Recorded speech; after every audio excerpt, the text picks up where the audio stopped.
it's not endless, but there's more. Right. And I wanted to make sure you were okay with that and didn't think we were just spinning our wheels or what you feel we've accomplished so far. Yeah, no, I definitely I'm eager to delve in further, and I'm enjoying our conversation so far. I feel like I'm in the place right now where like the facade has been torn down, and so I feel Ah, a little adrift, but I don't feel like I haven't learned anything. I'm just like, oh, I see all right. the things I'm doing wrong. I'm not quite sure how to do it right yet, though. Yeah, I one thing I wrote about at the site was that there's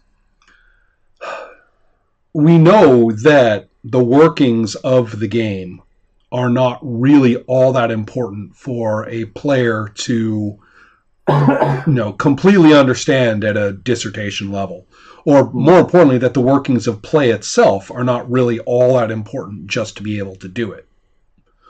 But when we're talking about design, there's sort of two problems or two ways to look at it. One is that, okay, here we're going to talk about the design of how this car works. And so we really are looking at, the guts of cars. Right.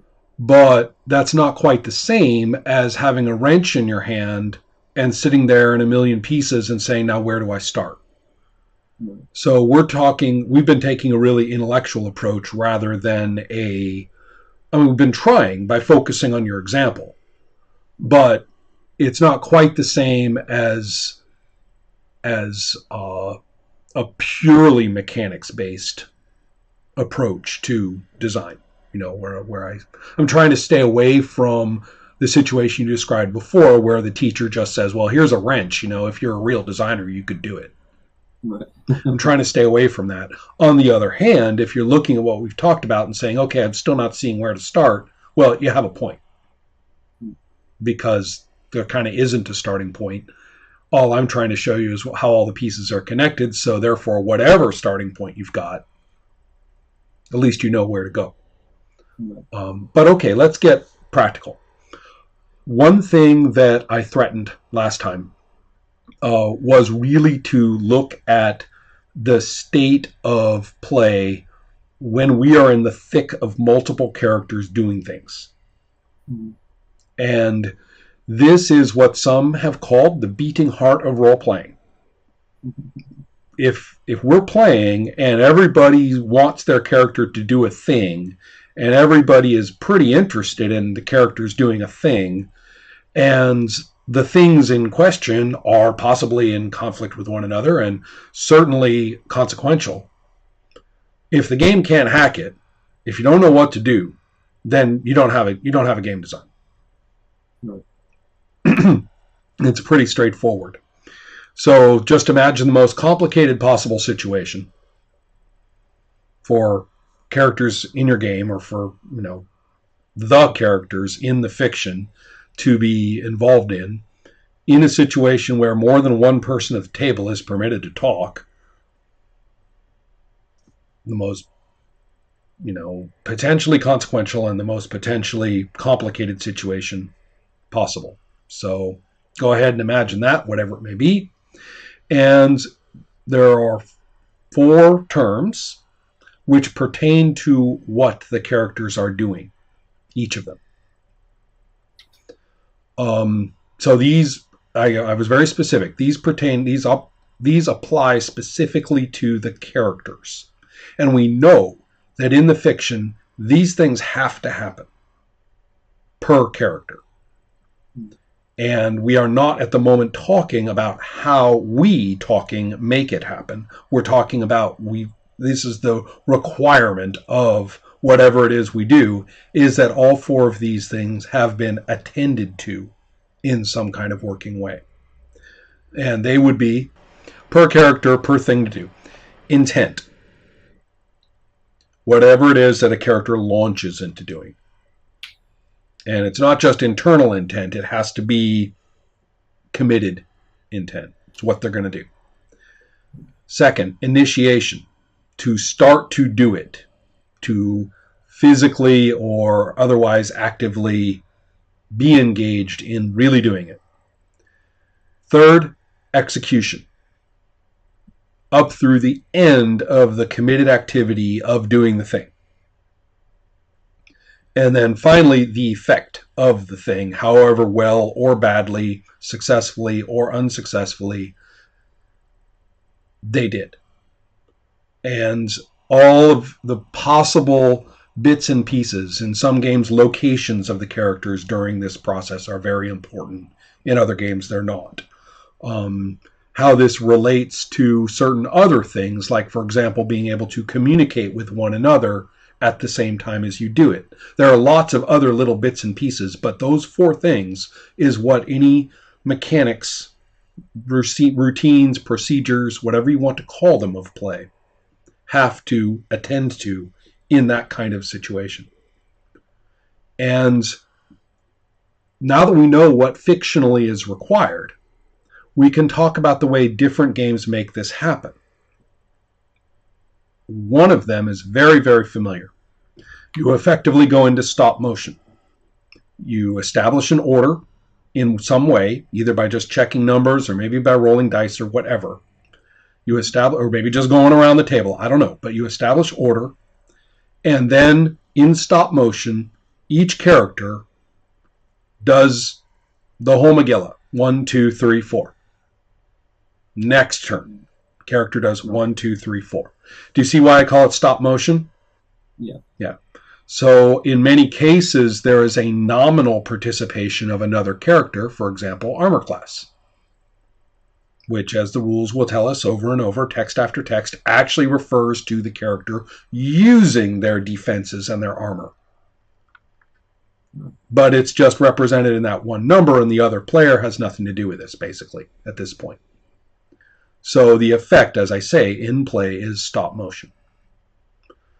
And in many games as well, it's extremely linear. You do it in the order in which it happens in the fiction, counting them down. And you may hand wave a little bit and say, well, we are abstracting so that it's all more or less simultaneous. But considering that the effects are calculated each time in that order, that kind of undercuts that claim. Right? If the effects do go in a linear order, then, well, it happened in that order. Right. I don't care how much you hand wave and say it was simultaneous later. So far, so good? Mm-hmm. Let's take a look at the way certain games have done this. In the case of one of the games I've been referencing a lot, which is different forms of Dungeons and Dragons, but I'll go ahead and just pick my favorite, 1977 Holmes, because the system's very, very familiar to most people. Or maybe not in that form, but it's the model for many role-playing games. Right. We are not at the moment concerning ourselves with the order of the character's actions as such. We're just going to say it got established somehow. Right now we're just looking at an action. When it comes to you on your turn, you basically have in brackets both I's and the first E. IIE. Intent, initiation, effect. Because that's your 2-hit roll. It covers all 3 of those. Right. And you don't have to, or your spellcasting, or whatever it is, you don't have to announce your intention before that time. In some cases, somebody may have asked, what is everybody doing? Right. But in many cases, they don't. And they just go in an established order and just do it. I picked Holmes D&D, just to be a pedant for a moment, I picked Holmes D&D because it is an interesting example of pre-initiative D&D. You do have to ask everybody what they're doing first. And then you figure out who's paired off with whom and just run those separately. Whereas one little rules iteration later, they added the initiative roll. Once you have the initiative roll, then all you have to do is wait for your turn. All you have to do is wait for your turn, and then it's intent, initiation, execution, wham, in that one roll, or if you're casting a spell by just saying, I cast my spell. And that's it. Then you have an effect, which you have to check. In the case of an attack, it's basically your damage roll. And it sort of grades from success or failure in the hit, and which is execution, and then you look at the damage roll if it is involved. And then in the case of casting a spell, you would look at the spell and carry out the effect, which might involve a saving roll on the part of the target or not. But the point is that the effect is different. It's in its own bracket, in mechanically speaking, stepwise speaking. And so there's lots of different interesting ways to do this. It gets especially interesting when ordering becomes less arbitrary in the beginning and is folded into this process, so that initiation, the step of initiation per action, also carries an ordering factor. So therefore you don't know the order until characters hit initiation. Now let's take a look at Sorcerer, which has a somewhat unusual approach. In Sorcerer, the first I is in its own bracket. Everybody has to state intent. And it's very formal. Once you've committed to it, you're stuck with it. Now you can change up during this phase all you want to until you're finally at the intent you want to be. But no play has happened. It's out of game. Everybody has just finally arrived at what their characters are doing, period. And then that bracket is done. You never revisit intent. You can abort later, but you can't revisit intent. So when it, quote, becomes your turn to act, you don't get to just change up. So intent is taken care of for Sorcerer, for everybody, all at once. Then everybody rolls. This roll has an interesting capacity. First of all, regardless of success, which we don't know yet, it sets the order. So we look, it's as if it were an initiative roll at the moment. We're all looking, and we see now the order in which case all these intended actions are going to be coming down the pike. However, we don't, so that therefore initiation is done, but it's the same roll because these are the execution rolls as well. But what's interesting about them is that they all have to be compared to their respective defensive rolls. So we don't know if they're successful or not. We are going to address them in that order. The final wrinkle is that if you end up with a nasty looking attack coming down the pike at you, you can abort your upcoming action in order to defend fully. Basically doing a soccer goalie dive to get out of the way and just forget trying to do whatever it was you thought you were doing. So that's an option. So do you see how the middle I and the first E, or the second I and the first E, are the same bracket? So you got I by itself, then IE together. And then only by looking at each defensive roll for each one of those actions that does end up being executed, only then you see the effect, because that's determined by comparing the offense versus defensive roll. So here you've got I, and then IE, and then E. There are some other interesting rules that, for example, combine the two E's, so that your roll to succeed gives you the successes that lets you know how well it happened. And it may or may not be modulated by some other roll or checking something, but those two things can be considered the same thing. Right. There are other times when you have systems that pull them apart in very fine grains. And finally, there are yet other times in which, frankly, it's a wad. Remember Tunnels and Trolls? Yeah.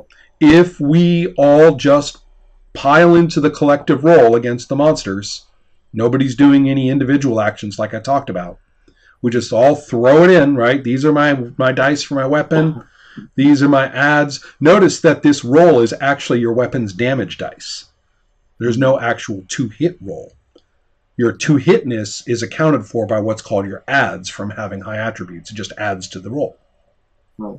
So therefore, you just have done, and remember, initiation, the only thing you had to initiate was just to say that you were throwing in on this together all at once anyway. And so by rolling the dice all together, you've got IIEE done. Yeah. You don't have to consult anything else. All you're doing is looking at the monsters total based on their monsters rating, and that's it. So, as you can see, different role-playing designs can parse how we handle IIEE in thousands of different ways.